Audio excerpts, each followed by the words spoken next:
Bonjour mes cinquièmes, j'espère que vous allez bien. Dans cette vidéo, je vais vous montrer comment faire pour réaliser une figure par symétrie axiale ou symétrie centrale. Donc symétrie axiale, comme son nom l'indique, il y a axe, donc droite quoi, en gros, d'accord? Ça c'est votre axe, outre droite, et vous devez faire la symétrie de ce segment-là, MN, par la droite D, d'accord? Faire la symétrie de ce segment-là par rapport à la droite D. Quand on vous dit par rapport à la droite D, ça veut dire symétrie axiale forcément parce que c'est une droite. Sinon on aurait dit par rapport au point P ou par rapport au point O, d'accord? Si là on vous dit tracer le segment symétrique de MN par rapport à O, quand on dit O, ben O c'est un point, d'accord? C'est pas le nom d'une droite, c'est un point, donc là c'est symétrie centrale parce que ça dépend d'un centre. Donc là, vous commencez par une symétrie axiale. Normalement, vous aurez dû voir déjà tout ça en sixième. Donc là, il vous faut absolument cet outil-là, l'équerre. Et je rappelle que dans une équerre, il y a trois côtés, ce côté-là, ce côté-là, ce côté-là. Dans la plupart des équerres, il y a des équerres où il n'y en a que deux, justement pour éviter une confusion. Donc ce côté-là, il ne sert jamais à rien. C'est pour ça qu'il existe ce genre d'équerre. Je vous montre. Vous voyez, ce genre d'équerre là, qu'on vend, c'est pour éviter que l'élève fasse la bêtise et utilise le troisième côté. Ce côté-là, il sert à rien. C'est pour ça qu'on l'a enlevé. Ça, cet équerre-là, elle marche très très bien, parce que ce qui nous intéresse dans une équerre, c'est cette partie-là, l'angle droit. Ok, donc il y a un côté où il y aura l'angle droit, l'autre côté sert à tracer. Ou de ce côté-là, il y aura votre segment, et de ce côté-là, ça sert à tracer. D'accord, on va le voir. Donc là, dans votre équerre, celle-ci, bah, l'angle droit, il est là.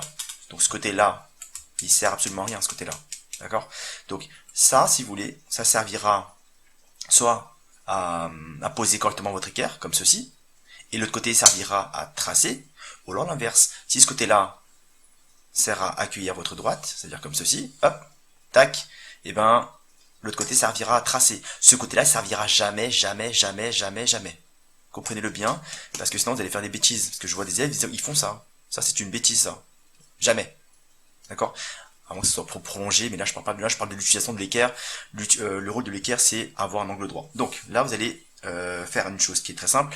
Et bien vous allez utiliser l'équerre, les bons côtés, donc ce côté-là, pour tracer en gros des pointillés qui sont perpendiculaires à votre droite D.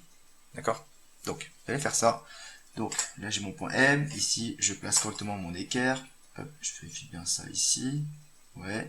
Et donc c'est bon. Après je mets les pointillés. Hop, hop, hop, hop, hop, hop, hop, hop, comme ça. Ok. Donc là j'ai bien un angle droit là. Et je me suis pas servi de ce côté-là. D'accord? Surtout pas. Donc comme ça.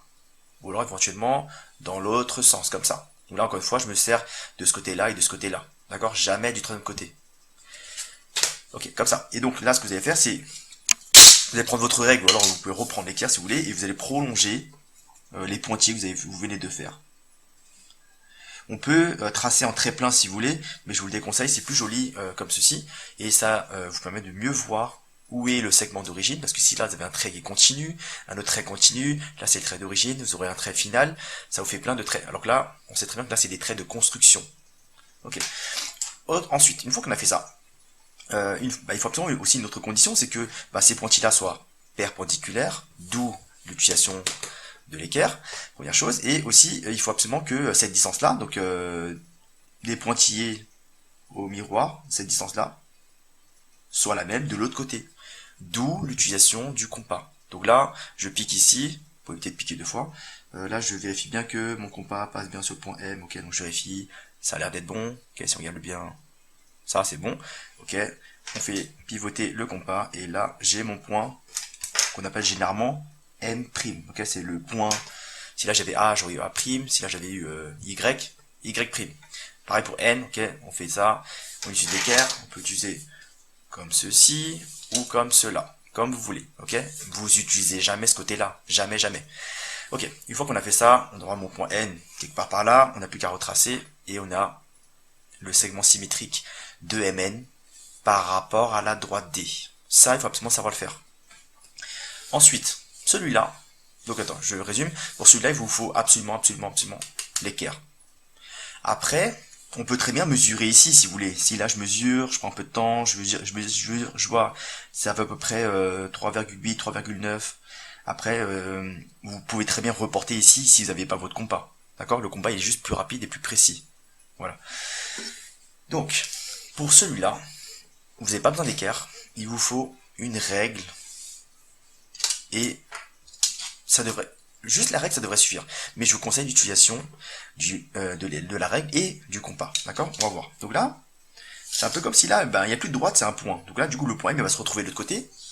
Parce que là, le M va faire un demi-tour autour du point O. Le point O ne bouge pas. Un peu comme si lui c'était le soleil, lui c'est la Terre qui tourne autour du soleil. Il va faire un demi-tour, il va se retrouver de l'autre côté.